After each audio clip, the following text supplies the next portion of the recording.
చూస్తూ ఉన్నప్పుడు ఒక్కొక్క లీడర్ సంబంధించినటువంటి విషయాల్లో కొన్ని మైండ్కి ఎక్కుతూ ఉంటాయి. ఆవిడని ఎంచుకుంది నేను ఈ పుస్తకానికి ఇంగ్లీషు వర్షన్ని ఎందుకు ఎంచుకున్నాను. అది జరిగింది ఈనాడు ఇంత గొప్పగా. దానికి చంద్రబాబు నాయుడు మరి రావడం అనేది మా ఇద్దరికి వైరం ఉంది, అది ఇది అని చెప్తూ ఉంటారు. వైరాలు ఉన్నమాట వాస్తవమే, కానీ ఎప్పుడు ఒకే రకంగా ఉండకూడదు కదా, ముందుకు వెళ్తూ ఉండాలి, అవన్నీ మర్చిపోవాలి. భవిష్యత్తు అనేటటువంటిది ఆశాజనకంగా ఉండాలి అనేటటువంటిది నాకేం కోరికలు లేదు స్వామి. మళ్ళీ నేను వదిలేశాను, నేను హ్యాపీగా ఉన్నాను. నా చెప్పాడు కదా, భరత్ చెప్పాడు కదా, చాలా జాలీగా ఉంటాడు డాక్టర్ గారు, మేమంతా కూడా అట్లా ఉండాలని చెప్పి ముందే భరత్ చెప్పాడు. భరత్ అబ్జర్వ్ చేసినందుకు ఐఎమ్ వెరీ హ్యాపీ భరత్.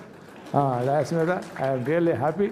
నాకేమి అటువంటి కోరికలు ఏమి లేవు. కోరికలు ఏమన్నా ఉంటే నా పిల్లలతోటి, నా కుటుంబంతో క్షేమంగా, 10 మంది స్నేహితులతోటి క్షేమంగా ఇలా పుస్తకాల్లో రాయగలిగితే రాసుకుంటూ ఆనందంగా ఉండాలి.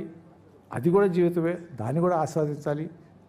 జీవితం అంటే ఎప్పుడు గందరగోళము, ఏదో అనుకుని పరిగెత్తడం కాదు. ఒకటే ఉంటుంది జీవితం. నా దేశంతో 50 సంవత్సరాల తర్వాత చూద్దాము.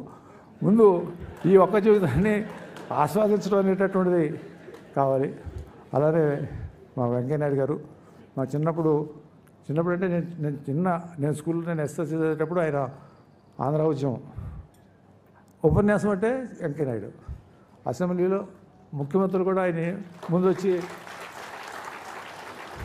ఆ రోజు అంజయ్ గారు లేకపోతే ఇంకొకటో ముందు రోజు వెంకయ్యనాయుడు గారు ఏమేమి మాట్లాడతారు అని రూమ్కి వచ్చో లేకపోతే ఇంటికి వచ్చో ముందు ఆయన ఏం మాట్లాడతారో తెలుసుకుంటారు.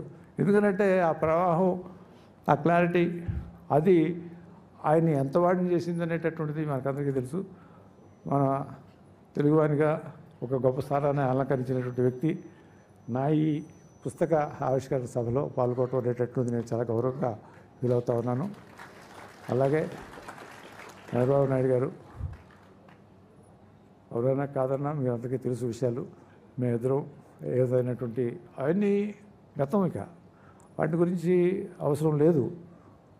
మంచి జరగాలి, మంచిగా ఉండాలి, అందరితోటి బాగుండాలి, అందరూ బాగుండాలి అని కోరుకుంటూ ఆయన చేసేటటువంటి ఆ కృషికి నేను అభినందనలు, మనస్ఫూర్తిగా సంతోషాన్ని వ్యక్తం చేస్తూ, ఎటువంటి విషయాలు పెట్టుకోకూడదు అనేటటువంటిది నా యొక్క మనస్ఫూర్తిగా ఈ సందర్భంగా తెలియజేసుకుంటూ, ఇదివరకు పుస్తకంలో రాసినటువంటి విషయాలు ఉండవచ్చు, కానీ గతం అదంతా. ఇక ఇవాళ మనం దాని గురించి అవసరం లేదు అని భావిస్తూ, ఈ అవకాశం ఈ విధంగా మీరందరూ వచ్చి ఈ పుస్తకాన్ని ఆవిష్కరించి, డెఫినెట్గా మంచి పుస్తకం, that is no doubt about it. I'm proud of it. మొన్నటి వరకు అనుకున్నాను, కానీ ఈనాటి మాత్రం నిజంగా నేను మంచి పని చేశాను అనేటటువంటి భావంతో సెలవు తీసుకుంటాను.